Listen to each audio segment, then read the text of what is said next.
If someone had told me a charity wedding stunt would sling me into the orbit of a billionaire bride, I would have called it headline bait. The ceremony was set for precisely 4 o'clock, and the sun over the sprawling Vale estate had begun its slow descent, washing the garden in gold where rows of white chairs waited, untouched. Every detail had been engineered to perfection. Nothing less would do when the bride was Cassia Vale, media titan, tech empress, and the iciest billionaire Manhattan had ever produced. Her name moved markets. Her silence ended careers. No one understood why she'd accepted a rushed, secretive marriage, least of all to a woman no one had heard of. The tabloids were ablaze with theories, but the reality was simpler and stranger.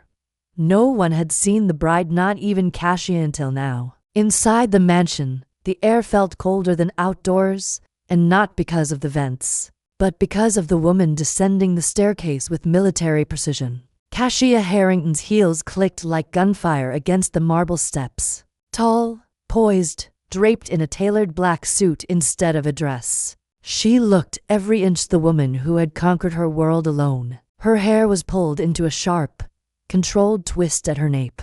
Her lips were bloodless, her eyes icy, focused, calculating. But for the first time in 20 years, her hands were trembling. Not visibly, God forbid anyone saw Cassia Vale show weakness, but internally her pulse betrayed her. Her assistant, Evan, whispered something about press protocol, about the judge arriving early, about the imported orchids in the wrong spot. She didn't hear a word. Her mind had split open the moment she heard the bride's name on the paperwork yesterday, Lyra Voss. And that couldn't be possible. Lyra Voss was gone, disappeared without a trace from Cassia's life 15 years ago, leaving only silence and a trail of questions that had never stopped burning. Cassia had tried to convince herself it was a coincidence, a different Celine, a common enough name. Perhaps. She hadn't even looked at the photo in the file. Wouldn't, not until today. The ceremony was unorthodox. No guests, no family, just a legal arrangement between Cassia Vale and the bride no one wanted. That was how Evan had referred to her in hushed tones, as if she were a ghost in a pretty dress. An orphan, no assets, no connections, a legal merger, nothing more. You don't even need to talk to her, Evan had said. Sign the paperwork, take the photos, get it done. But now, standing at the edge of the garden path with her breath locked in her throat, Cassia felt the world slow, because the woman waiting at the altar, in a simple but devastatingly elegant gown of ivory satin, wasn't a stranger. It was her. It was Celine. Celine with the same midnight eyes Cassia used to fall into during high school debate tournaments. Celine, with the scar above her brow,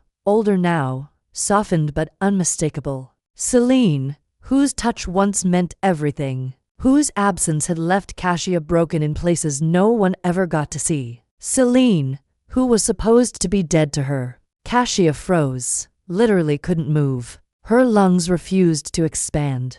Her thoughts shattered. The cold, ruthless woman who had built an empire from nothing, who had taken heartbreak and turned it into ice, stood paralyzed in front of the one ghost she had never managed to bury. Lyra turned, and she smiled, not shy, not sad, but calm, controlled. Almost like she knew exactly what Cassia was thinking. Almost like she'd planned it. Cassia wanted to scream, to walk away, to demand answers.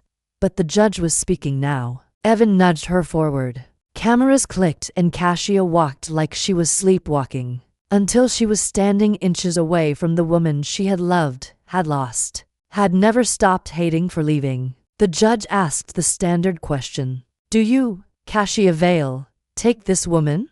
I do, she said automatically, voice clipped cold. Do you, Lyra Voss? I do. The rings were placed. The papers were signed. A kiss wasn't required. Thank God. They turned to the camera for a final photo. Cassia didn't look at Celine. Couldn't. But Celine, she never looked away. And when the judge declared them married, Cassia realized something bone deep. This wasn't a coincidence. This was a reckoning. And Celine was here for war, or revenge, or something far more dangerous. Because Cassia didn't believe in fate, but she believed in unfinished business. And Lyra Voss had just become her wife. Cassia didn't speak a single word as the judge walked away, as the camera crews lowered their lenses. As Evan handed her a glass of champagne with shaking fingers and a strained congratulations. She didn't speak when Celine stepped slightly closer for the final photo, placing a careful hand on her arm as if the gesture meant nothing, like it hadn't once meant everything. Cassia stood still, jaw tight, spine locked, and let it happen. The flash went off. The moment was captured. Billionaire marries mystery woman. Headlines were already forming in someone's newsroom. But the real story hadn't begun yet. It was happening now under her skin, in her veins, in the way her heart wouldn't regulate. She felt it like a scream held in the chest. Celine still hadn't said a word. Not one. And that silence was louder than anything. "Your car is waiting," Evan murmured at her side, his voice delicate, unsure. "We arranged for you and your wife to be escorted to the penthouse. There's champagne dinner." A pause. Privacy. That word hit harder than the rest. Privacy. Alone with her. Celine Voss, her wife. The woman she hadn't seen in 15 years. The woman she had mourned and hated and dreamed about until her rage calcified into ambition. "Fine," Cassia said flatly, and turned to walk without waiting for Lyra to follow. But of course she did. Quiet as a shadow, smooth as silk. Her heels didn't make a sound on the stone. Cassia didn't look back. Not until the car door clicked shut beside her, and they were enclosed in a silence thick enough to drown in. The car began to move. The divider went up. Celine was sitting across from her now, legs crossed beneath layers of satin, hands folded like she was attending a tea party. Her eyes hadn't changed. That infuriating calm, that cool darkness, that knowing. Cassia hated that she still knew those eyes better than she knew her own reflection. So Celine said softly. One word and Cassia's chest cracked open. So Cassia echoed, voice sharp, acidic. "You planned this. Define this. Don't play with me. I'm not." Celine's gaze didn't waver. "I received a letter. A legal arrangement. A contract with a name I didn't expect. I accepted." "You accepted without seeing who you were marrying, did you?" Silence. Cassia's fists clenched in her lap. "What do you want, Celine?" "That's a dangerous question to ask your wife on your wedding day." "Don't." Cassia stopped herself, but the fury burned up her throat like bile. "You left me. You disappeared. 15 years of silence, and now you show up in a dress and say yes to a contract you weren't supposed to be part of." "I didn't say yes to the contract." Celine's voice was too calm. "I said yes to you." Cassia flinched like the words had struck her across the face. "You don't get to say that." "Why not?" "Because you're a liar." Celine tilted her head. "Have I lied yet?" "You lied by omission. You didn't ask me anything. I didn't think I needed to." Cassia snapped. "You were gone. You left. I had to bury you in my mind just to move forward. Did you?" Lyra's voice dropped lower, almost intimate. "Move forward." Cassia looked away. The city lights blurred past the tinted windows. She hated how her body still remembered Celine's voice like a melody. Hated how every nerve in her skin was awake now, alert, alive. "You have 5 seconds to explain why you're really here." 5 seconds isn't nearly enough for that kind of answer. "Try." Celine leaned slightly forward, just enough to make the air change between them. "I'm here because I never stopped thinking about you. Because when the contract came, I knew it wasn't an accident. And because something told me you wouldn't walk away. You don't know me anymore." "I know enough." "No, you don't. You're still wearing black at your own wedding. You didn't bring family. You didn't smile once. You said I do like it tasted like blood." Cassia's pulse hammered. "And you?" She shot back. "You wore white like you're innocent. You smiled like you know something I don't. You walked into this marriage like it's a game." Lyra's gaze flickered. "It isn't a game, Cassia. Then what is it?" "A beginning." The car eased to a stop. The penthouse rose ahead, glass and shadow. Evan opened the door. Lyra stepped out first, her dress catching the light. Cassia followed, chest tight, face unreadable. The elevator climbed in taut silence. Inside the suite, Celine moved first, fingers at the buttons of her gown, slipping them loose with maddening calm, as if it meant nothing, as if she weren't unraveling Cassia thread by thread. "Stop!" Cassia's voice barely registered. Celine turned, composed. "You want answers." Cassia gave a single nod. "Then listen," Celine said. "This marriage may be legal, but it isn't simple. You think I'm here for revenge, for some elaborate long play. I'm not. I'm here because you're the only part of my life I never finished." Cassia's lungs forgot how to work. "You think you buried me?" Celine whispered. "I never left. You just stopped looking." She stepped into the bathroom and closed the door, leaving Cassia alone at the room's center, heart pounding, throat raw, thoughts spinning. For the first time since she built her empire, since she became the woman, no one challenged Cassia. Harrington felt off balance, not because she feared Celine, but because she didn't, and that frightened her more than anything. The click of the bathroom door echoed far louder than it should. Cassia stood motionless in the suite, jacket still fastened, hands clenched, heart refusing command. Behind the door, water ran soft, steady, like rain against glass. Celine was in there, rinsing away the day, shedding the past, or perhaps readying for war in silk and steam. Cassia didn't move, not until the silence pressed into her bones and forced her legs toward the liquor cabinet. She poured herself 2 fingers of bourbon and downed it without blinking. It didn't help. The burn in her throat was nothing compared to the heat spiraling in her chest. Anger, confusion, memory, too much, too fast. 15 years. 15 years of silence, of imagining Celine gone forever, of rewriting her story without her. And now she was here in the next room, undressing, smiling, acting like none of it had happened. Cassia gripped the edge of the marble counter and stared at her reflection in the glass. Her makeup was flawless, her hair still perfectly sculpted, her face unreadable, but her eyes looked like they belonged to someone else, someone young. Someone cracked open.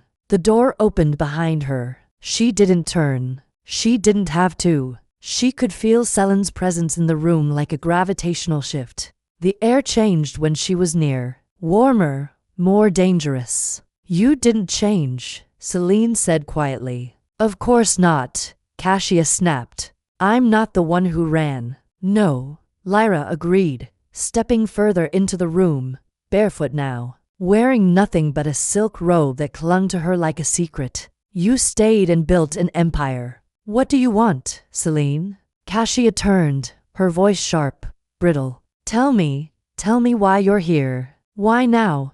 Why this marriage?" Lyra looked at her for a long, excruciating moment. Then she sat down on the edge of the bed, legs crossed, eyes steady. "Do you remember the night I left?" Cassia flinched. No liar. Silence stretched between them like a live wire. "You slammed the door," Cassia whispered, hating the way the words came out small. "You didn't even look back." "Because if I had," Lyra said, "I wouldn't have left." That landed hard.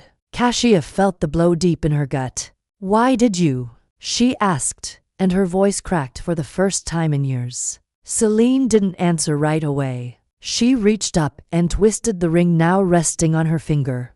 The band Cassia had slid on only hours earlier with cold hands and a colder heart.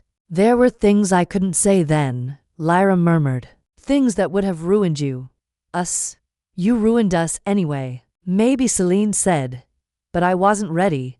Hey, if you're enjoying this story, go ahead and drop a like to help us grow even more. And let me know in the comments. On a scale from 0 to 10, what score would you give this story so far? Your feedback makes all the difference. And you, God, you were so ambitious, so sure of where you were going. I couldn't be the thing that pulled you off course. You were never a distraction, Cassia said tightly. You were the only thing that ever made sense. Celine smiled then, a small broken thing. And now. Cassia took a step closer, fire licking at the edge of her control. Now you're a stranger in my house, in my bed, in a marriage that shouldn't exist. But it does because you let it happen. So did you? Cassia stared at her. What are you doing, Celine? Reminding you who we were. We're not those people anymore, aren't we? Celine stood slowly, and for the first time that night, Cassia stepped back. Just one step. But Celine saw it. Her eyes flicked down to Cassia's shoes, then back up, sharp and knowing. You're afraid of me. I'm afraid of what you make me feel. Good. That word low, sultry, devastating, ripped through Cassia like a blade. Lyra moved closer, close enough that Cassia could see the tiny gold flecks in her irises. The faint mark of a long, healed scar, the fullness of lips she'd memorized in another life. Do you remember? Lyra whispered that summer after we graduated. Your father caught us in the guest house. Don't, Cassia said, her voice thin. You wore my sweatshirt, nothing else. And you told me, stop.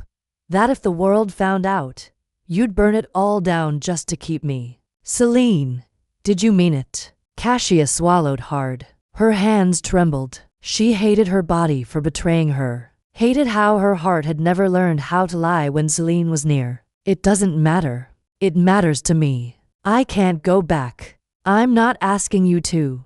Lyra leaned in, her lips just inches from Cassia's ear. I'm asking if you ever stopped loving me. That broke something. Cassia turned away, walking to the window, arms crossed so tightly it hurt. The city below glittered like a lie. She didn't answer. Couldn't. Behind her, Celine didn't press. She just said, I'll sleep in the other room. And for some reason, that felt worse than if she'd stayed. Cassia waited until she heard the bedroom door close. Only then did she let herself sit, let her shoulders fall, let her heart beat like it was trying to claw out of her chest. She remembered the guest house, the summer, the promises. She remembered everything, and she didn't know what scared her more. How much she hated Celine, or how much she still wanted her. Cassia woke before the sun, a habit carved into her body from years of building empires and surviving on the sharp edge of control. But today, something was different. Her sheets were tangled, her throat dry, her skin too alert. And the silence in the penthouse wasn't peaceful. It was electric. She sat up slowly, one hand braced on the mattress, the other brushing her temples. Her dreams had been fragmented, flashes of skin and memory, and Celine's voice like smoke curling through her ribs. She hated that. Hated the way Celine still lived in the quiet parts of her. She rose and moved through the penthouse like a ghost, bare feet on cool marble, trying not to look at the door to the second bedroom. She told herself she didn't care where Celine had slept. Told herself she wasn't listening for movement. Wasn't glancing at her reflection to check if her emotions were visible. The kitchen was dim, flooded with soft blue light from the city. Still sleeping outside the floor-to-ceiling windows. She reached for the espresso machine, fingers efficient, movements, mechanical, routine, control, stability, but then soft footsteps behind her. She didn't have to look to know who it was. Celine moved like she always had, light, confident, aware of her effect without flaunting it. You're up early, Lyra said, her voice still mourning rough and far too intimate for the distance between them. Cassia didn't turn. Old habits. Some habits are hard to break. Cassia heard the double meaning and ignored it. Do you want coffee? If you're offering, I'm being polite. Polite looks good on you. That earned Lyra her first glance. Cassia turned slowly and found her standing in one of Cassia's own shirts, oversized, soft charcoal gray, hanging off one shoulder like it had been styled by memory. Her legs were bare. Her hair was pulled back messily. She looked out of place and perfectly at home, and Cassia's pulse jumped in betrayal. You went through my closet, she said too sharply. Celine lifted an eyebrow. You married me, but I can't borrow a shirt. This isn't a real marriage, isn't it? Cassia clenched her jaw. Don't play that game with me. Celine stepped closer, taking the cup Kasia handed her without breaking eye contact. You think everything's a game, but I'm here. You're here. You put a ring on my finger. Don't remind me. I don't have to. You keep looking at it. Kasia jerked her gaze away. What are you trying to prove? Nothing. Sip. Pause. Everything. Kasia turned her back again, needing space, needing air. But Celine followed quiet, patient, like she knew Kasia would crack eventually. Do you remember the first time you kissed me? Celine asked softly. Kasia's spine stiffened. No liar. Kasia hated that word from her lips. It felt too intimate, to write. It was pouring rain. Celine continued. Senior year, we were supposed to be studying for finals. But you were restless, angry. I dragged you outside and dared you to run barefoot in the grass. You're misremembering. No, Lyra said, stepping closer until their shoulders nearly brushed. You kissed me like the world was ending. Kasia closed her eyes, and you left like it did. That hung between them heavy and sharp. Celine sighed. I never wanted to hurt you, but you did. I know. Kasia turned to face her, then finally fully. So what now? We pretend this is normal, that we can share space without remembering everything. No, Celine said. We remember, and maybe we deal with it. Deal with it how? Celine didn't answer. She just reached out, slow and deliberate, her fingers grazing Kasia's wrist. The touch was feather light, but it landed like fire. Kasia didn't pull away. Couldn't. Her breath caught. The air between them charged like a storm about to break. She felt her body betray her again. How her skin burned where Celine touched. How her heart slammed against her ribs like a prisoner trying to escape. She hated this. Hated the vulnerability. Hated how badly she still wanted. Lyra leaned in slightly. Not enough to cross a line, but enough to make the space between them suffocating. Tell me to stop, she whispered. Callista didn't. Her lips parted, but no sound came out. Celine waited, eyes locked on hers, and when the silence stretched too long, she stepped back just like that, like she hadn't just undone years of Kasia's emotional armor with one near touch. I'll be in the study, Lyra said softly, like nothing had happened. Let me know when you're ready to talk business. And then she was gone, barefoot again, the hem of the shirt swaying as she walked away. Kasia stood frozen. Her hand still tingled, her chest had, and in that moment, she realized two terrifying things. 1. Celine knew exactly what she was doing. And 2. Kasia was letting her. Kasia had spent the last 24 hours pretending she wasn't unraveling. She went to meetings, signed papers, spoke to executives with her usual sharp efficiency. But none of it felt real. Every second, every breath was haunted by the memory of Celine's voice in the kitchen. The brush of her fingers on her skin, the unbearable awareness that her wife, was inside her home, her life, her space, moving quietly, watching everything. That night, Kasia came home late, deliberately hoping Celine would be asleep. But of course, she wasn't. She was in the study, curled into the corner of the leather armchair, reading one of Kasia's books. She looked up as Kasia walked in, and for a moment neither of them spoke. The silence was sharp, fragile. Kasia exhaled slowly. You don't have to wait up for me. I wasn't, Celine said, setting the book down. This room just feels familiar. You were never in it. Not this version, Lyra agreed. But you always said you wanted a space like this. Big windows, dark wood, silence. Kasia didn't answer. She moved to the bar, poured herself a drink, stared out the window. Stop doing that, she said finally. Doing what? Talking like you know me. I do. No, you knew who I was. She turned. 15 years ago. I knew who you were before you built the walls. Before the sharp suits and the silence. Don't pretend you know what I've been through. Then tell me that stopped her. Lyra's eyes were calm, steady, but there was something underneath, something trembling. Cassia set the glass down to hard. You don't get to ask questions. Then why did you marry me? Because I didn't know it was you. And now that you do, now I want you gone. Liar. The word landed like a slap. Cassia's chest tightened. Stop calling me that. Then stop lying to yourself. You think you can just show up and what? Undo everything. No.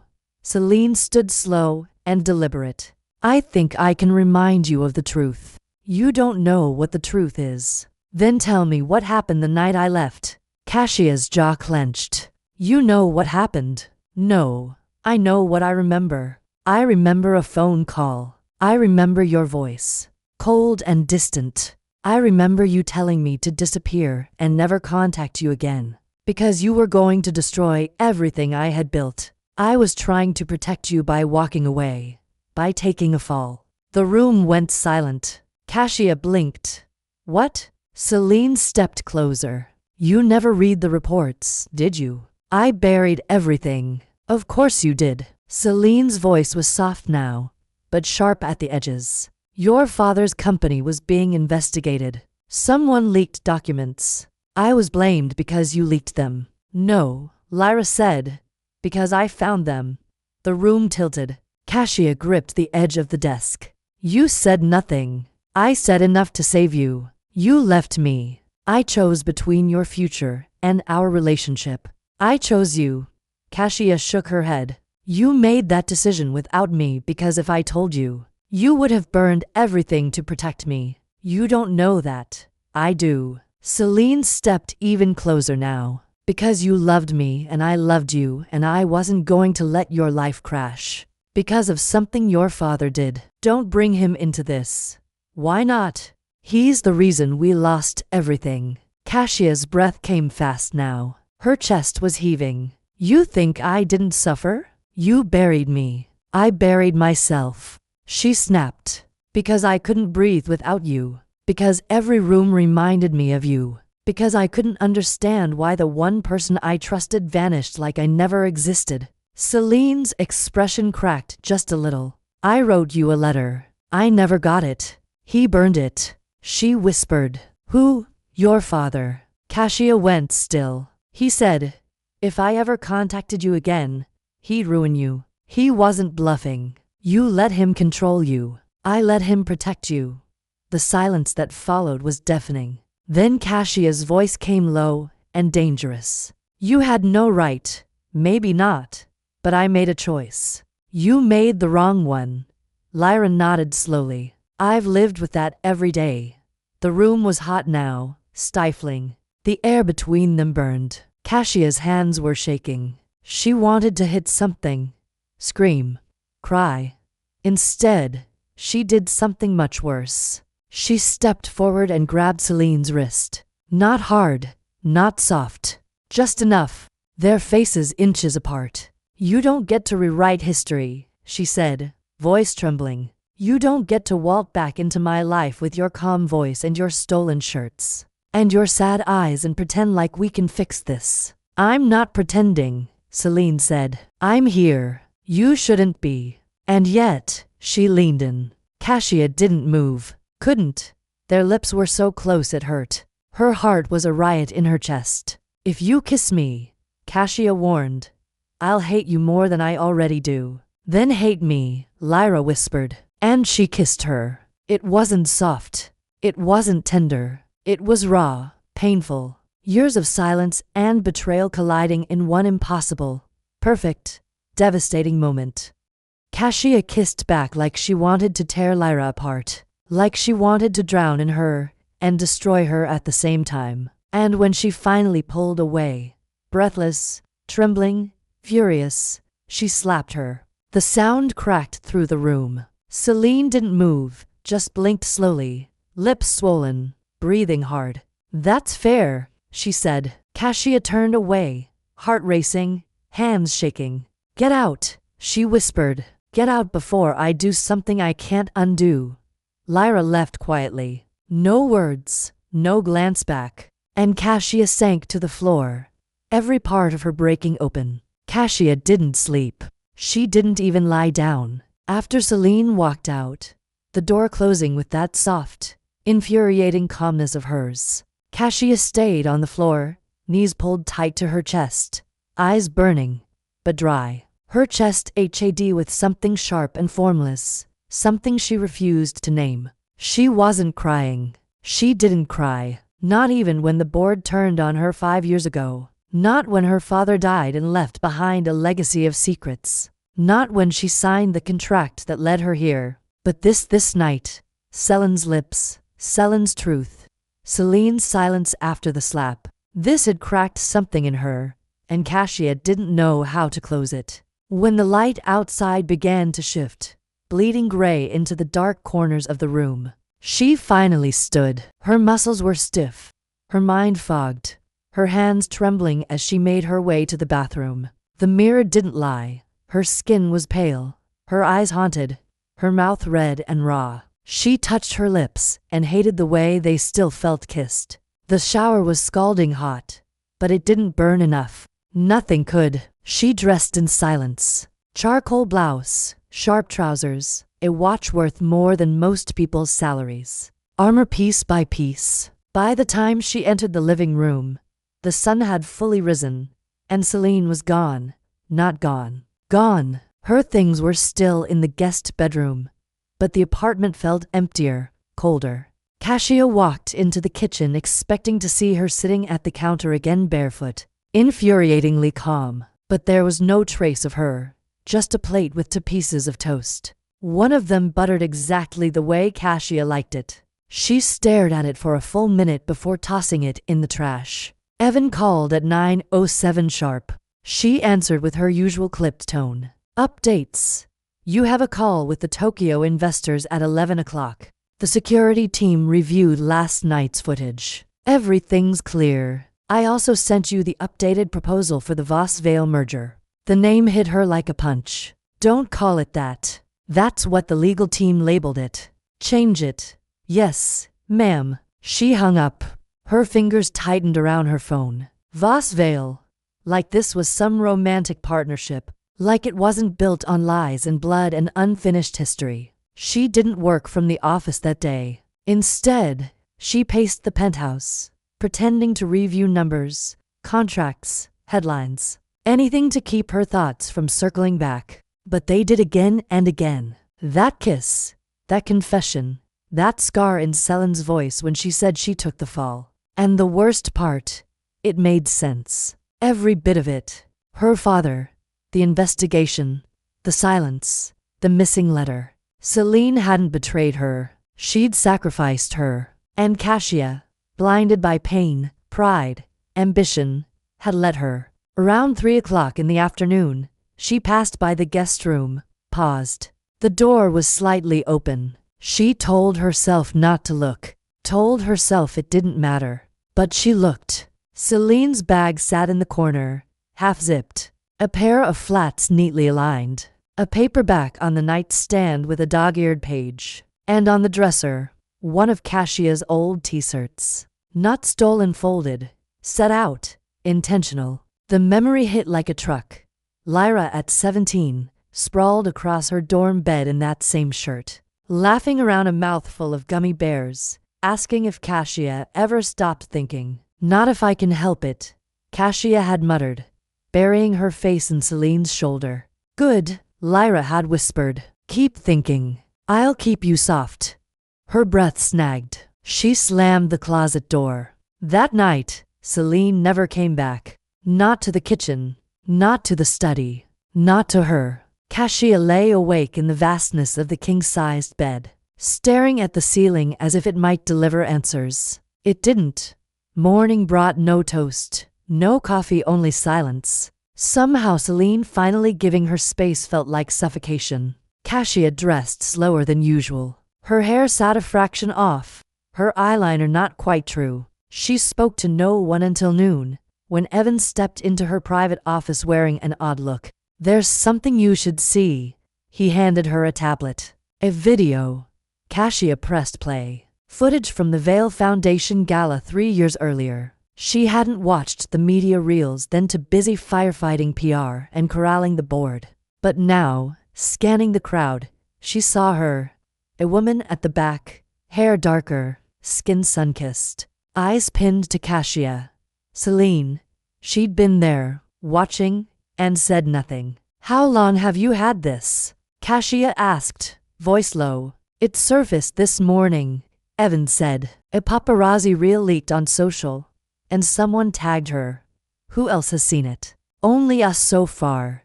Cassia closed the tablet. Her pulse was a storm. Schedule a press blackout. Already done. When he left, she stared at the door. Celine had been near her long before this marriage close. Presentan silent that night.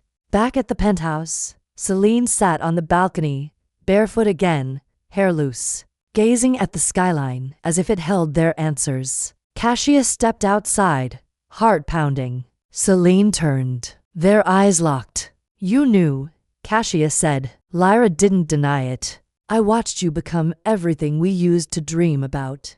Why didn't you say something?" "Because I wasn't ready. And now I'm here." Cassia couldn't tell if it was relief or fury tightening her chest. She said nothing, just breathed in the city. Beside her, Celine whispered, "You looked beautiful that night." Cassia shut her eyes and hated how much it mattered to hear it. Then the rain began, not Manhattan's usual spring drizzle, but a hard downpour that smeared the skyline in silver and thunder. Cassia stood in the kitchen, lights low, the city a blur beyond the floor-to-ceiling glass. Fingers loose around a glass of wine she hadn't touched. The storm outside matched the one inside her, quiet and steady, too controlled to be seen, but not to be felt. She didn't expect Celine to join her. After the balcony moment, after the quiet acknowledgement that Celine had watched her for years without speaking, Cassia had retreated into herself again, too afraid of what she might say if she stayed near her.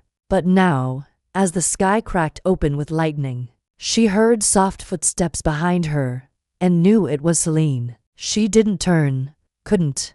"I always loved the rain," Lyra said softly, her voice almost lost in the thunder. "You used to say it made you feel like everything could start over." Cassia's throat tightened. "That was a long time ago, maybe, but you still watch it the same way." "What way is that?" "Like you're hoping it'll wash something away." Cassia turned then slowly and met her eyes. Lyra stood barefoot again, wearing a loose sweater that hung off one shoulder and a pair of leggings that made her look like she belonged here, like she'd never left. Her hair was damp at the ends, her face clean, stripped of armor. Cassia hated how beautiful she still was. How familiar. "I'm not the same girl," Cassia said. "I know. I don't watch the rain for hope.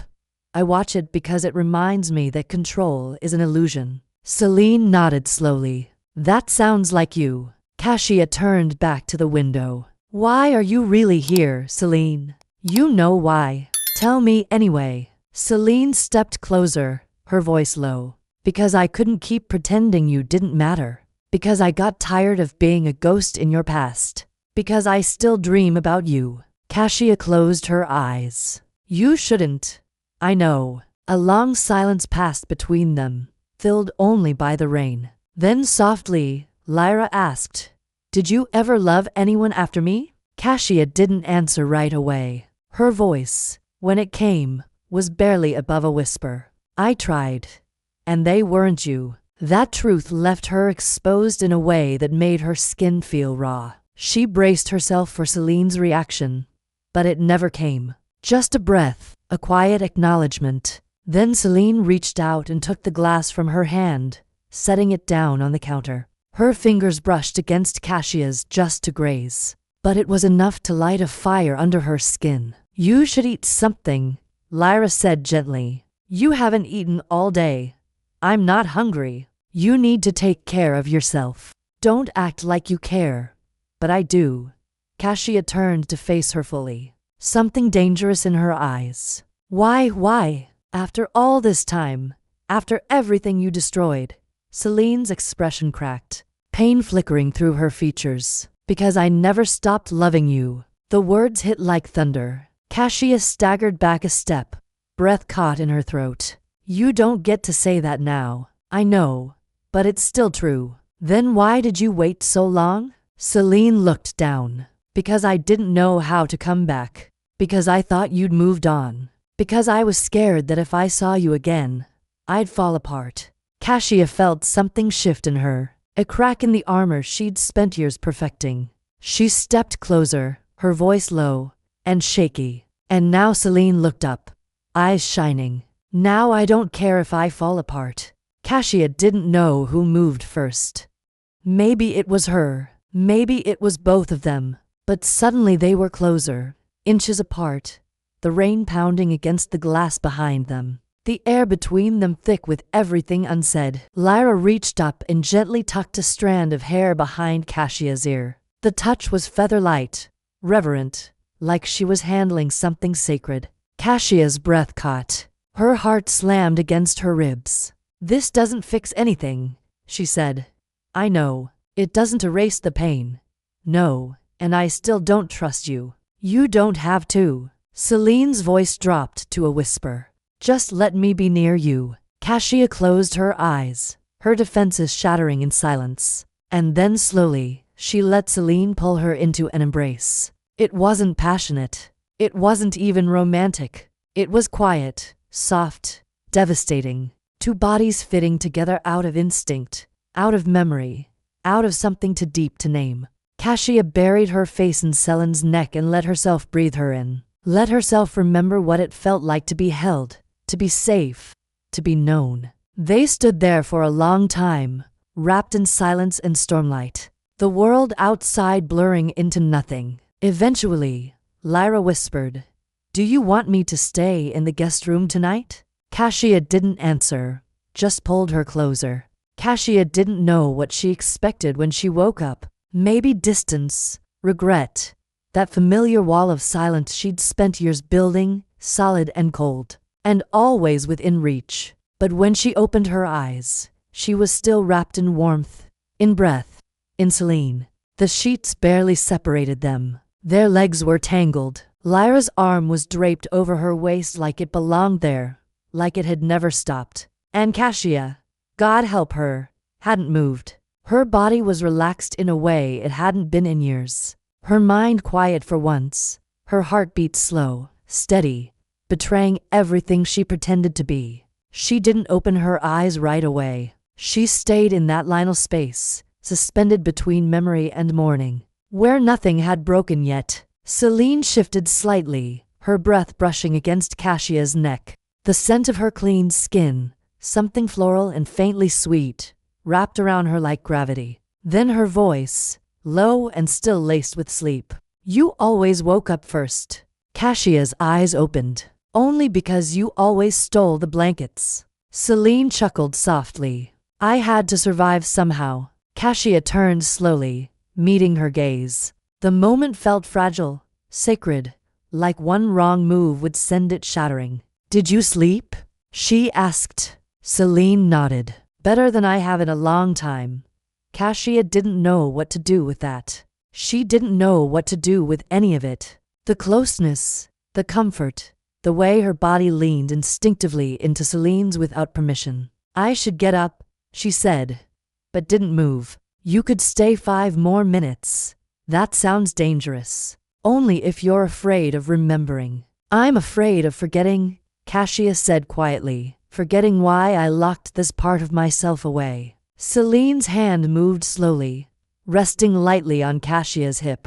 Not possessive, not demanding, just there. "A reminder. You haven't forgotten," she whispered. "Not really." Cassia closed her eyes again. "Tell me something true," she said. "Something real, something I don't already know." Celine was quiet for a moment. Then, in a voice so soft it felt like a secret, she said, "The night I left, I stood outside your building for 3 hours. I didn't want to go. I kept hoping you'd come down, that you'd chase me, that we'd fight and cry and fall apart together instead of me doing it alone." Cassia's throat tightened. "I never saw you. I know your father had already told me I wasn't welcome, but I waited anyway. And then I got in a cab. I went to the bus station. I didn't even know where I was going. I just needed to disappear." Cassia opened her eyes. Why didn't you call? Because I knew if I heard your voice, I wouldn't have been strong enough to leave. You think it was strong leaving at the time? Yes. And now I think it was cowardice disguised as sacrifice. Cassia stared at her. Celine looked tired beneath the softness. Not physically, soul tired. The kind of exhaustion that comes from carrying the weight of what ifs for too long. I tried to hate you, Cassia whispered. Every day for years. Did it work? Only on the days I missed you the most. Celine didn't respond. She just shifted closer, her fingers brushing a loose strand of hair from Cassia's face. The touch so gentle it felt like apology. Cassia's breath caught. The room was too quiet, too full of everything. She sat up suddenly, swinging her legs over the edge of the bed, grounding herself in movement. I need coffee. I'll make it. You don't have to. I want to. Cassia didn't stop her. She sat in the silence Celine left behind, her body still humming with memory. 20 minutes later, Celine returned with 2 cups, one black, one with a dash of oat milk and exactly 1 sugar. The way Cassia liked it. She took it without a word. You remembered. I never forgot. They drank in silence. Not tense. Not quite comfortable either. Something in between. When Cassia set her cup down, she looked at Celine and said, Do you remember the lake house? Lyra smiled faintly. The summer after graduation. Cassia nodded. You spent half the trip trying to fix that broken dock. You watched me for hours and never offered to help. I was 17 and obsessed with your arms. Lyra laughed, then real open warm, and Cassia's chest cracked. I think that was the last time I was happy without guilt. Cassia said. Lyra's smile faded. I want that for you again. It's too late. It doesn't have to be. Cassia looked at her. Really looked. And for the first time saw not the girl who left, but the woman who came back. And she didn't know what scared her more. How much she wanted to forgive, or how much she already had. But before she could say anything, a sharp chime cut through the room. Cassia's phone lit up. Unknown number. 1 word on the screen. Confession, she answered. A distorted voice, electronic and untraceable. Does she know what your father did to mine? Cassia froze. Who is this? The line went dead. Silence. Celine stared at her. Cassia. But she couldn't speak because the past wasn't done with them yet. And someone else had just entered the game. Cassia stared at the phone in her hand long after the screen went black. Her breath shallow. Her mind spinning. The voice hadn't sounded familiar. It had been distorted, masked, robotic. But the words had cut deep, sharp, and deliberate. Does she know what your father did to mine? It wasn't a threat. It was a warning, a reminder, a promise. Lyra stepped closer, her expression shifting from curiosity to concern. Cassia, she said gently. What was that? Cassia forced her features into composure, slipping the phone into her pocket like it hadn't just shattered her morning. Wrong number. Celine didn't buy it. You froze. It startled me. That's all. You're lying. You're imagining things. Celine folded her arms. If something's wrong, I deserve to know. Why? Because we shared a bed. Because I'm your wife. The word struck like a match. Cassia looked away. You're a name on a contract. That's not what you said last night. Last night was a mistake. The words tasted bitter, but she said them anyway, because if Celine asked the wrong questions, if she started digging, there were things she could never be allowed to find, things Cassia had spent years burying. Celine didn't press, but her silence spoke volumes. She walked to the balcony, leaving Cassia alone with the weight of what had just happened. Her hands trembled. She clenched them into fists, controlled her breathing, focused, compartmentalized. That was how she survived. That was how she won. She replayed the message in her mind. Does she know what your father did to mine? It wasn't just an attack. It was personal, intimate. Whoever made that call knew exactly who Celine was, knew what Cassia stood to lose, and that terrified her more than anything. She needed answers. Quietly, She slipped into her study and locked the door, sat at her desk, activated the encrypted console hidden in the drawer. Within seconds, her private network came alive. She typed in a single name, Julian Cortez, her father's former CFO, a man who disappeared the same year Celine left. Rumors said he fled the country, that he was silenced, that he knew too much. But Kasia remembered the whispers, the accusations, the evidence that vanished. Her father's cold eyes when she asked questions. She ran a search. No activity, no known relatives. But a daughter, Vivian Cortez, born the same year as Lyra, attended private school in upstate New York, graduated from Columbia, changed her last name after her father's disappearance. Now living in Manhattan, a picture loaded. Kasia's blood ran cold. Dark hair, sharp jaw, calculating eyes. She'd seen her before, at the gala, at a board meeting, at a charity event. Always in the background, always watching. She hadn't recognized her then, but now she couldn't unsee it. Vivian Cortez had been orbiting her life for years, waiting, watching. Kasia leaned back in her chair, breath unsteady. This wasn't about revenge. This was about exposure, destruction. Someone wanted to burn everything she'd built, starting with the one thing she hadn't planned for. Celine, a knock at the door. Kasia. Celine's voice, soft but worried. Can we talk? Kasia hesitated, then composed herself, deactivated the console, and opened the door. Is everything okay? Celine asked. Kasia nodded.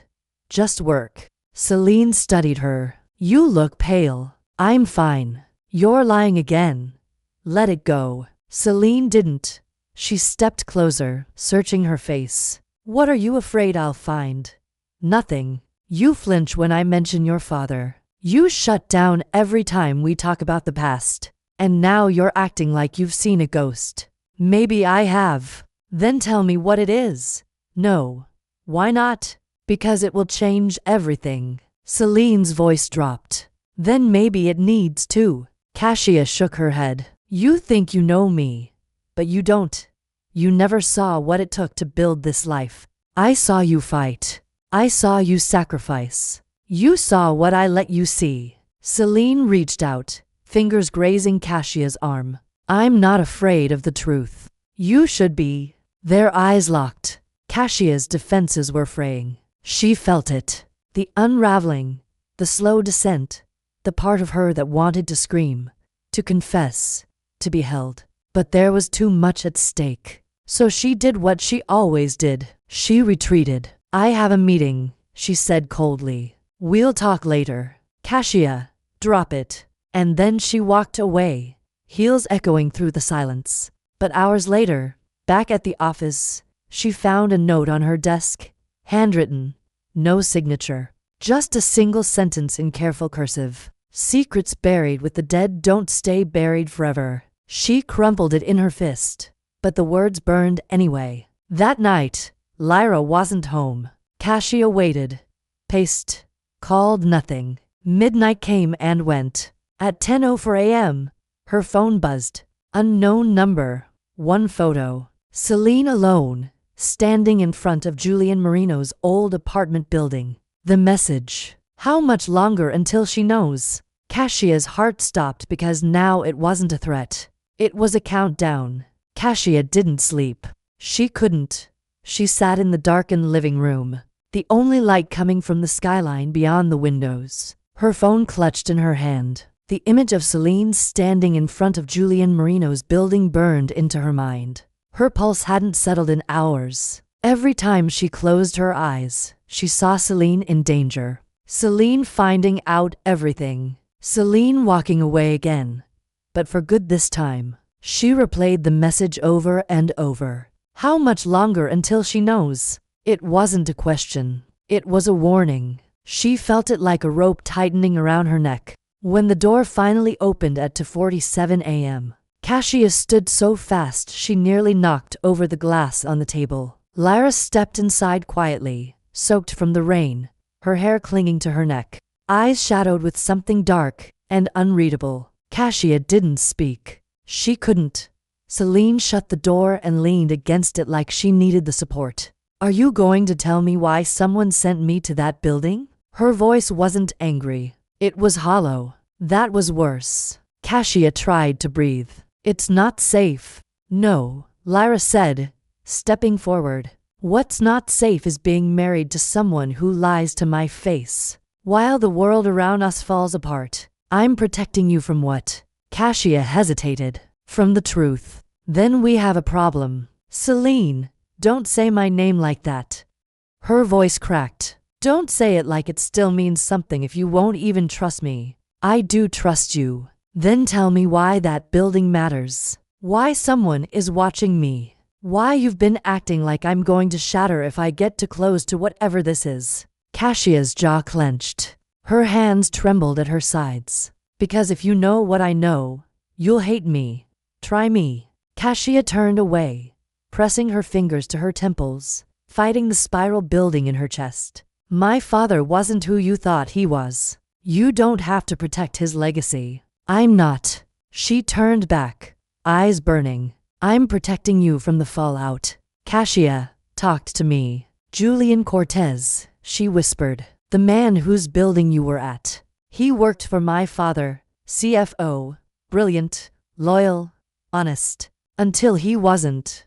Lyra frowned. What happened? He discovered something. Fraud, bribery, a trail of illegal transactions buried deep in the company's infrastructure. He was going to expose it, and he disappeared. Lyra's breath caught. Disappeared.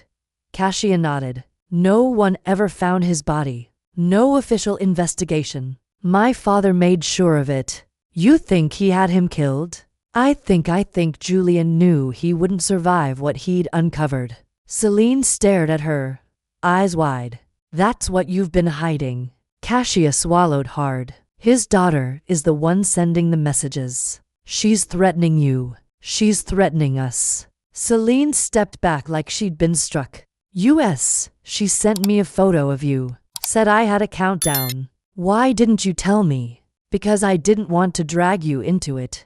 I'm already in it, Cassia. Her voice broke. You should have told me the second started. And risk losing you again? You're losing me now by keeping me in the dark. I was trying to protect you. I don't need your protection. Celine shouted. The silence that followed was suffocating. Cassia's voice was barely a whisper. I do. Celine froze. Cassia stepped closer, her composure cracking, the cracks running deep now, raw and exposed. You're the only person who makes me feel like I'm not drowning. Lyra's eyes softened, but her voice was still sharp. Then why do you keep pushing me away? Because every time I look at you, I remember who I used to be, and I don't know if I can survive losing her again. Celine's expression shattered. She stepped forward, closed the distance, her hands trembling as she reached for Cassia's face. Then stop trying to survive and start choosing me. Cassia leaned in before she could think, could stop herself, and their mouths met like fire and forgiveness. This kiss wasn't like the first. It wasn't rage or punishment. It was desperation. It was memory clawing its way back into the present. It was years of silence melting into heat and longing and something terrifyingly close to hope. Lyra pushed her back gently until they collided with the nearest wall, hands slipping under Cassia's blazer, pushing it off, breaking through every layer of armor. Cassia let her. She let herself be kissed, touched, seen. Her hands gripped Celine's hips like they were lifelines. Their breaths came fast. Their bodies pressed closer. The heat between them was impossible to ignore. But just as Celine's hands slid under her shirt, Cassia stopped, pulled back, breathing hard. We can't. Why? Because if we do this, I won't be able to let you go again. Lyra's voice was low, rough.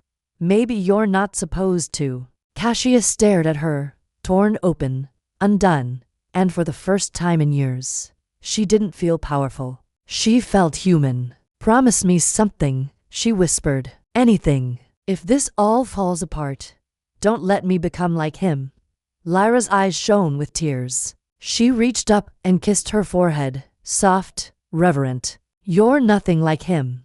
Cassia let her forehead rest against Selen's heart pounding. You make me want to believe that then believe it. And just like that, they stood in the quiet, not fixed, not whole, but together. And neither of them saw the email that had just landed in Cassia's inbox from Vivian Cortez. Subject line public statement draft attached. And the clock kept ticking. Cassia found the email at 3:12 a.m., her inbox glowing faintly in the dark room, as if the screen itself knew the weight of what it contained. The subject line was simple, direct. Public statement draft attached. No greeting, no signature, no threats, just a PDF file. And the implication that everything she had fought to keep buried was about to surface. She hesitated only a moment before opening it. Her breath hitched as her eyes traced the lines. It read like an official press release: elegant, spare, lethal. Veil empire built on blood, exposing the disappearance of Julian Cortez. The opening paragraph laid out her father's off-book accounts, the vanished audit trails, the muzzled whistleblowers. The next named Julian. The third named her Cassia Veil, Aries, billionaire, current CEO. Not directly guilty. The draft claimed, but complicit by inheritance, shielded by silence, raised in shadow. And then the final sentence: ice gold in its restraint.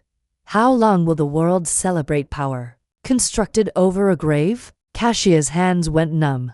Her heart pounded hard enough to bruise. Not out of fear, out of recognition, because none of it was outright false. Not entirely. The phrasing was surgical, unassailable, without dragging worse truths into daylight. And Vivian Cortez had written it like someone fluent in the machine, because she was. Cassia closed the file and pressed her palms over her face. She had hours maybe to maneuver, if Vivian felt generous. And Celine was still asleep down the hall, wrapped in sheets that smelled like trust and memory and a future Cassia hadn't earned. The past pressed between her shoulder blades. She rose and paced, caged, searching for a plan, an exit, a crack in the door. But it was closing, and time was thinning.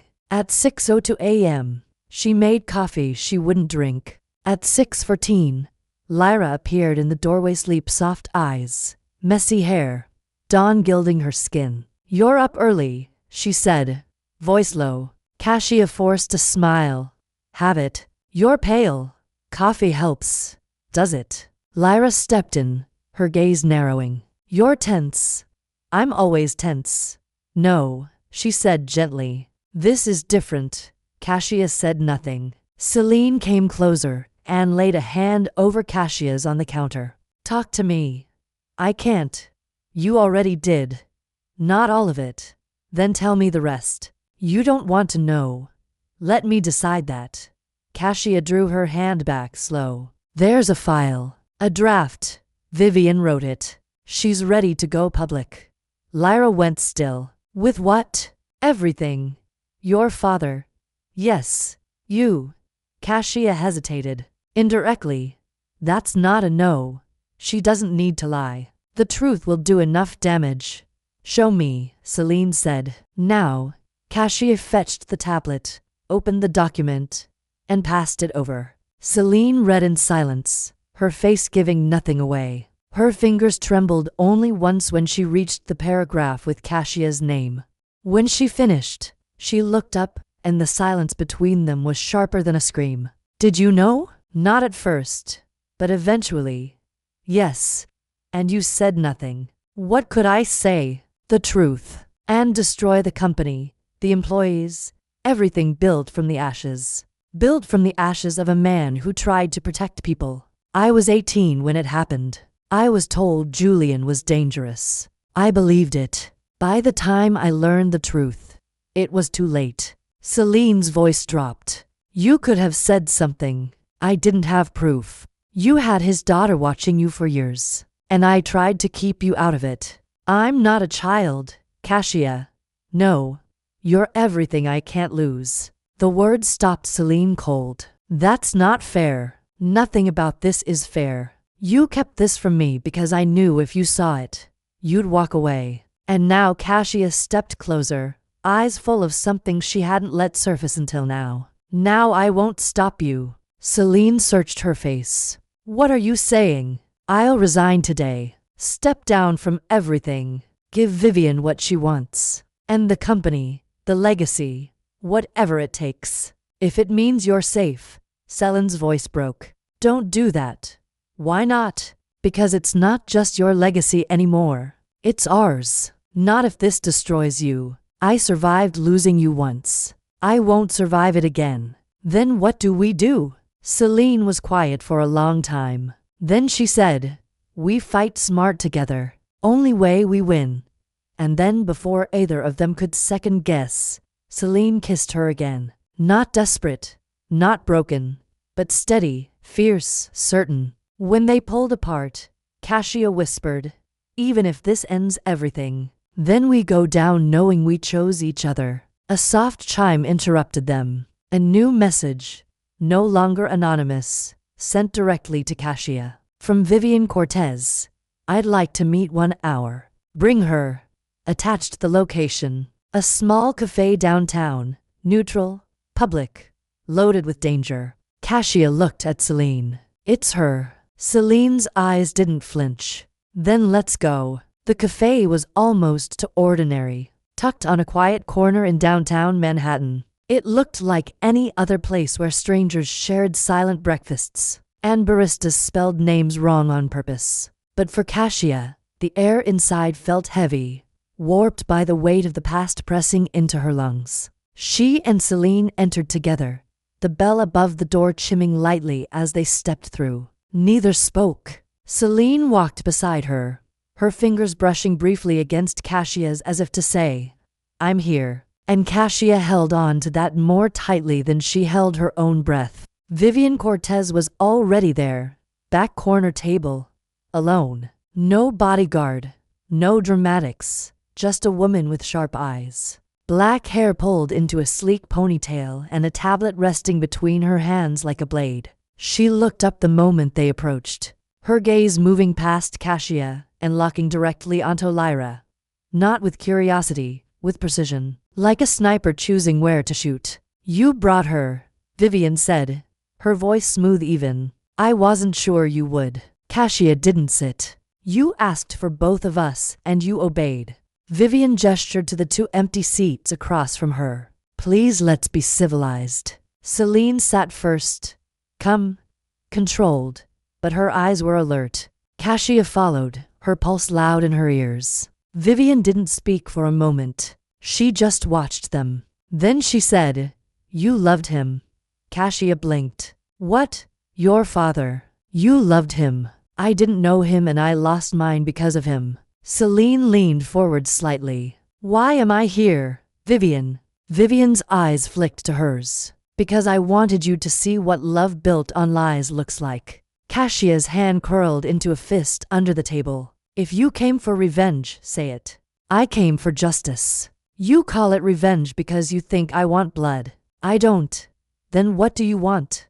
A choice. Vivian unlocked her tablet, rotated it, and slid it across the table toward Cassia. A folder was open. Dozens of files, photos, scans, emails, audio recordings. This is everything your father tried to erase. Everything Julian risked his life to bring forward.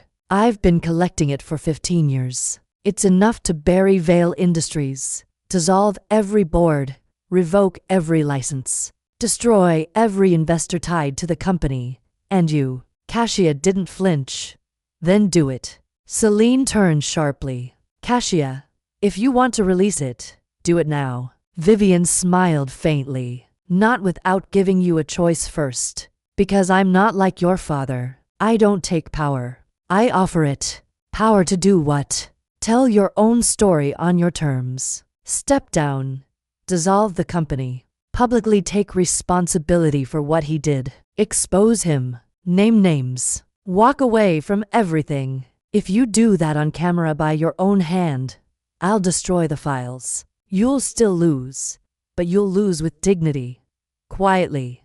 Celine's voice was tight. And if she refuses, then I release everything. I send it to the press, the courts, the the regulators. But first, I send it to you, Celine, privately, so you can see who she really is before the world does." The words hung like a blade between them. Celine's face changed. Her posture, everything. "That's why I'm here." Vivian nodded. "You deserve to know what kind of woman you're married to." "I already know, do you?" Vivian turned back to Cassia. "You think she'll stand by you when the world burns? You think love survives this kind of fire?" Cassia's voice was quiet but steady. "She's stronger than you think." Vivian studied her. "You look like him. You know, your father. But you're not him." "No," Cassia said, "because I'm here sitting across from you, listening, offering to pay for sins I didn't commit because I'm not afraid of the truth." Vivian's expression didn't change, but something in her eyes flickered. "Then make the statement." "Not today." "Why?" "Because I want to do it in my own words. On my terms, not yours. You have 48 hours. You'll get it in 24. Vivian leaned back slowly. "Then I suggest you choose your words carefully. The world's been waiting long enough." She stood, gathered her tablet, and looked at Celine one last time. "You can still leave her." Celine didn't blink. "You already tried that once. It didn't work then either." Vivian's mouth twitched, something between amusement and disappointment. Then she turned and left the cafe, disappearing into the rain-soaked street like she'd never been there at all. For a long moment, neither woman spoke. Cassia exhaled shakily. Celine reached out and covered her hand on the table. "Are you going to do it?" "I have to. Then I'm with you. Even when it all collapses." Celine met her eyes. "Especially then." Cassia closed her fingers around hers, studying herself. "We go home," she whispered, "and we write the truth." But as they stood and stepped back into the storm, Cassia couldn't shake the feeling that the collapse had already begun, and it was only a matter of time before everything they tried to protect turned to ash. The apartment was silent, but not empty. It pulsed with something invisible: anticipation, fear, a kind of sacred stillness that only came before irreversible moments.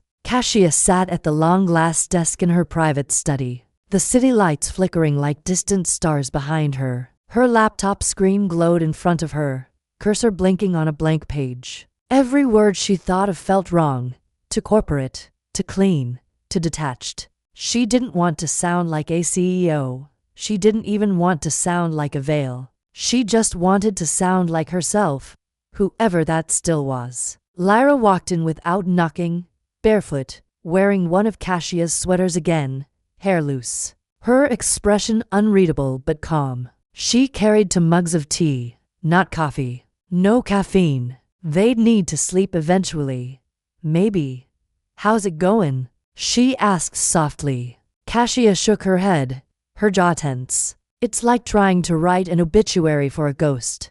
I spent years pretending wasn't real." Celine handed her the tea, sat beside her on the edge of the desk. "Then don't write for him. Write for you." Cassia stared at the screen. "I don't know who that is anymore." "Then write to me." That silenced her. Lyra reached forward and closed the laptop gently. "Start with the truth. Not the headline, not the numbers. The truth. Say it out loud." Callisto looked away. "He wasn't a good man. Keep going. He built something powerful, but it was never clean. And when people got in his way, he erased them. And you?"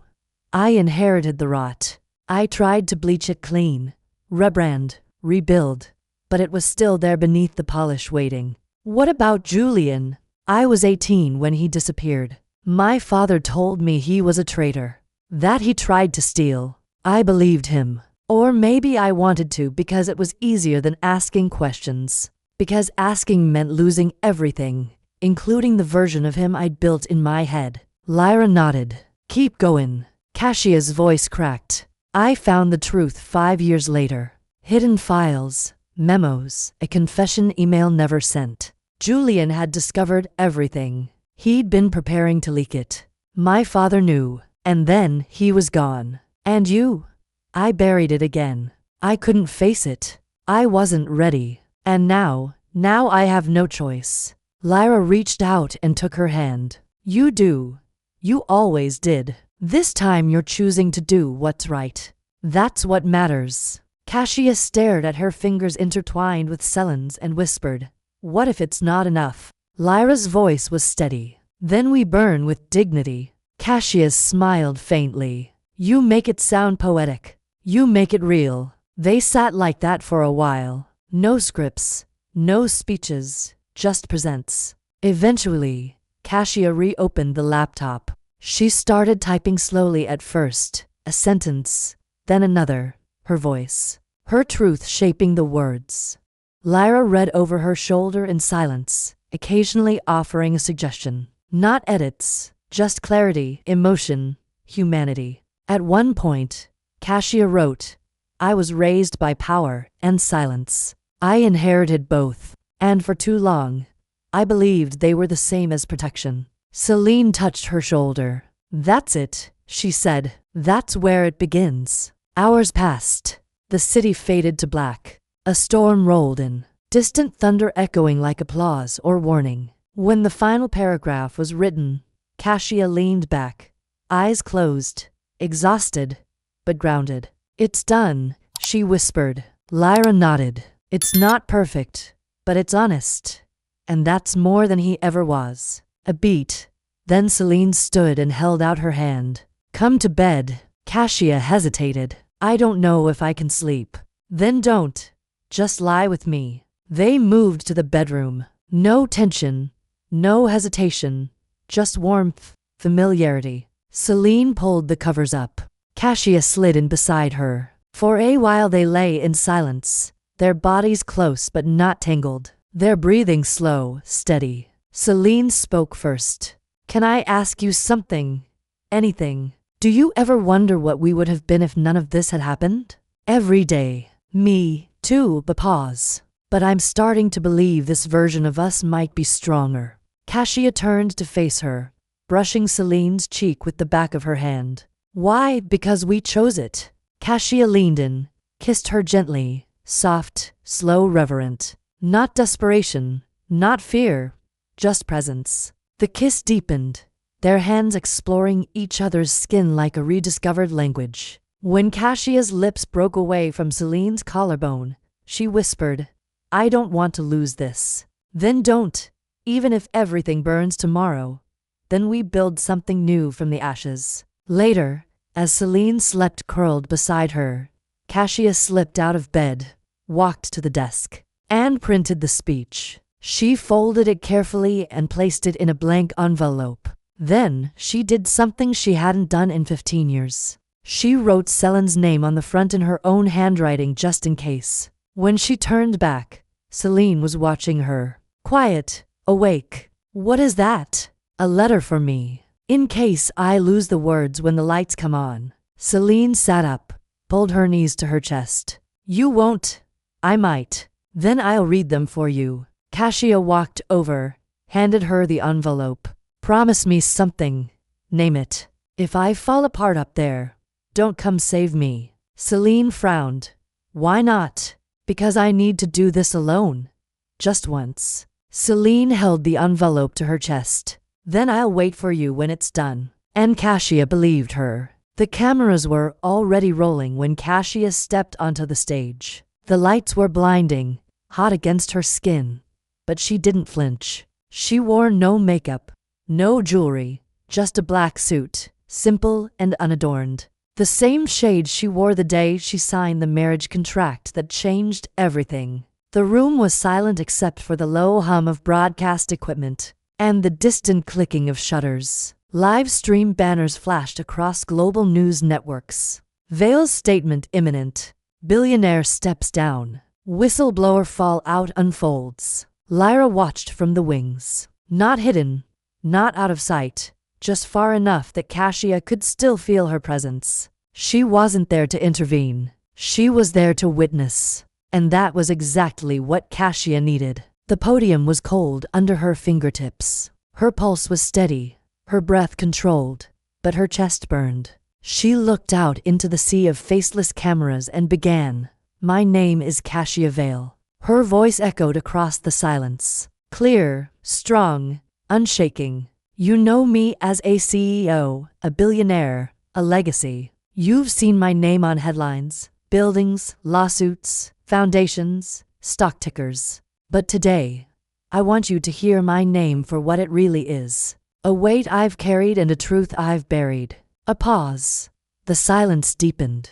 I was 18 when Julian Cortez disappeared. At the time, I was told he was a traitor, that he stole from the company, that he betrayed us. I believed that story because it was convenient, because it allowed me to keep breathing, because if I questioned it, I would have had to question everything I inherited, and I wasn't ready to do that. She swallowed hard, fingers tightening around the edge of the podium. But I'm ready now. She reached down, unfolded a printed page, not a script, just reminders, anchor points, and at the top of the page, in her own handwriting, Selen's name. It grounded her. Over the last 15 years, I've discovered truths I can't ignore. Julian Cortez wasn't a traitor. He was a man trying to do the right thing. A man who uncovered fraud, manipulation, and corruption that went far beyond one company. My father silenced him, and I did nothing to stop it. Murmurs rippled through the press. Gasps. The sound of everything unraveling. For too long, I told myself that silence was protection, that legacy was loyalty, that wealth could replace truth. I was wrong. I inherited power, but I also inherited responsibility, and I failed to uphold it. Her voice cracked just slightly, but she didn't stop. Effective immediately, I am stepping down as CEO of Vale Industries. The company will be dissolved. All assets will be liquidated and redirected into a trust for whistleblower protection and corporate ethics reform. Every document I have, every file my father tried to bury will be turned over to federal investigators. She looked directly into the cameras now, her eyes burning. This is not a negotiation. This is not a rebrand. This is accountability. The room was dead silent. Cassia took a breath, and then another, and then said the one thing she hadn't rehearsed. For those of you looking for someone to hate, hate me. Not the people I love. Not the woman who stayed. Not the man who tried to speak. Hate me because I was silent. But not anymore. She stepped back. Just one step. And the silence broke. Cameras flashed. Reporters shouted. The world erupted. But all Cassia could hear was her own heartbeat. And Celine's voice, soft and steady, saying, "I'm here." She didn't fall. She didn't cry. But the moment she stepped off the stage, her body nearly buckled. Celine caught her before she collapsed. No words, just arms, just warmth, just breath. Backstage, chaos swirled. PR teams scrambled. Security tightened. Phones rang endlessly. But inside the small, quiet dressing room where Celine had brought her, there was only stillness. Cassia sat on the edge of a couch, shoulders slumped, her palms against her knees. "It's done," she whispered. Celine knelt in front of her, resting her hands gently over Cassia's. "You did it. I destroyed everything. You freed yourself. Then why do I feel like I can't breathe? Because you just opened your chest to the world. That takes time to close again." Cassia looked up at her, eyes red but dry. "Do you still see me the same?" Celine didn't hesitate. "No." Cassia flinched. "I see you clearer now," she said softly. "And I've never loved you more." The words hit harder than the applause outside. Cassia reached for her, pulled her close, and for a long moment, they just held each other, surrounded by the echoes of a life that no longer existed. But the silence didn't last. A knock on the door, a courier, a letter unmarked, no return address. Cassia opened it with shaking fingers. One sentence written in neat, careful script. "There's one more secret you haven't uncovered." No signature, just an address. Celine read over her shoulder. "Vivian." Cassia shook her head. This isn't her handwriting. Celine looked at her, a chill passing through the room. "Then who?" Cassia stared at the letter, her heartbeat rising again. "I don't know." And outside, The world kept watching. Cassia stared at the letter for a long time, her breath shallow, fingers pressed against the page like it might vanish if she blinked. There's one more secret you haven't uncovered.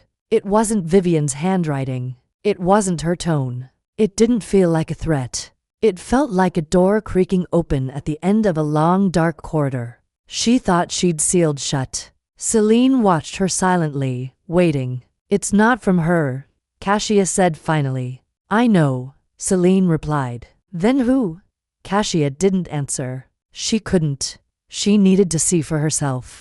The address was uptown, an old townhouse tucked between embassies and restored brownstones. The kind of place forgotten by time and guarded by shadows. Cassia didn't bring security. She didn't bring fear. She brought Celine. The silence between them on the ride there wasn't heavy. It was focused, steady. They were aligned now in a way they hadn't been in years. United not by survival, but by choice. The door to the townhouse was already ajar. Inside, the air smelled like paper and dust and something familiar Cassia couldn't quite name. A woman waited for them in the foyer. Older, sharp-eyed, composed. She didn't offer a smile, just a nod. Cassia Vale. Who are you? My name is Diana Whitlow. I was your father's attorney. Quietly, Cassia's blood ran cold. You sent the letter. I did. Why now? Diana gestured toward a small sitting room. Because it's time. Lyra moved with her, silent, watchful. Diana opened a file folder and placed it on the table between them. Inside, a birth certificate, an adoption record, a letter. Cassia's fingers shook as she lifted the certificate. The name on it wasn't hers, but the date matched. The hospital, the mother's name, Sophia Cortez. No, Cassia whispered. It's not possible. Diana met her eyes. Your father adopted you the day you were born. Privately, silently. The papers were sealed. Sophia Cortez died in childbirth. Her brother Julian wanted to raise you, but your father had leverage. Legal, financial. He took you. He raised you as his own. Cassia's heart thundered. You're telling me Julian Cortez was your uncle. So Vivian is your cousin, not by blood, but by love. Julian considered you both his. The room tilted slightly. Lyra reached for her, grounding her again. He fought for you, Diana said, but your father buried it. Buried him. And you never knew. Cassia sank into the chair, everything inside her unraveling all over again. All this time, all this war, and we were family. He never stopped watching over you, Diana said softly. Even after everything. That's why he never exposed your father himself. He thought it would destroy you. He hoped one day you'd choose the truth on your own. Cassia closed her eyes, tears slipping down her cheeks silently. And Vivian, I don't know what she knows. Maybe nothing, maybe everything. Celine knelt beside her. We have to tell her. Cassia nodded, not out of guilt, out of love. The next day, she met Vivian at the same cafe. No guards, no press, just the letter, the documents, and a woman holding out her hand in peace. Vivian read the papers without a word. Her lips trembled only once. When she looked up, there were tears in her eyes, but no rage. He never told me, she whispered. He protected both of us in different ways. Cassia nodded. And I don't want war anymore. Vivian folded the papers carefully. Neither do the first they stood, and for the first time, they hugged, not as enemies, but as survivors of the same silence. The world moved on quickly after that. The press cycle shifted. The company was gone. The investigations had started. But Cassia no longer followed the headlines. She watched Celine instead. The woman who kept choosing her, again and again. Even when everything fractured. Even when it burned. Weeks later, they stood together in the center of an abandoned greenhouse on Cassia's estate. The glass was cracked, the air heavy with the scent of earth and memory, vines reclaiming the space. Why here? Lyra asked. Cassia's smile was soft. Because nothing grew here for a long time, and I want to change that. Celine stepped closer. What are we planting? Kashia took her hand and pressed something small into her palm-key. Whatever we want, she said quietly. Together. Then she kissed her, not in apology, not in fear, but in promise. And for the first time in a long time, the world fell silent. If you enjoyed this story and want to support the channel in a special way, click the thanks button below, the one with the heart and $sign icon. With super thanks, you can make a direct contribution to help me keep creating more stories for you.